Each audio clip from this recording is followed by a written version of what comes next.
it's easy to forget that only 10 days ago, the Prime Minister was dreaming of a third term. Mr. Speaker, you know, it's often said that a week is a long time in politics, but it turns out that 10 days is truly a lifetime. Because, let's face it, it's a minor miracle that the Prime Minister has even made it through to Prime Minister's questions, and he really ought to see the faces behind him, because, Prime Minister, it really is over.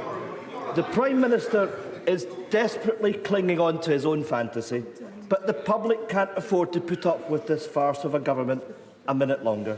Today, we should be talking about the Tory cost of living crisis, soaring inflation and the growing costs of Brexit. But instead, it's always about him.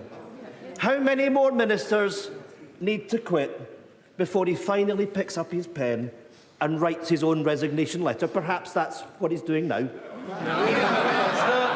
Actually, Mr. Speaker, I was just jotting down some notes on his question, which I thought was excellent when he was talking about the economy, because that is the issue that the country faces, and that is where this government is introducing, I think, the most important solution: helping families up and down the country with £1,200 going into their bank accounts right now, cutting taxes for 30 million people, £330 tax cut, and helping 500,000 people into work through the Way to Work scheme. That is a fantastic thing to be getting on and doing. That is the priority of this government, and that's what I'm going to focus on. I'm glad he likes it. Ian Blackford. My goodness, nothing to see. We should all move on if we live in the world of the Prime Minister. You know, a few weeks ago I compared the Prime Minister to Monty Python's Black Knight. Actually, turns out I was wrong. He's actually the dead parrot. Whether he knows it or not, he's now an ex-Prime Minister. But he will leave behind two deeply damaging legacies. I hope the dishonesty of his leadership follows him out of the Downing Street door. But the other legacy is that of Brexit.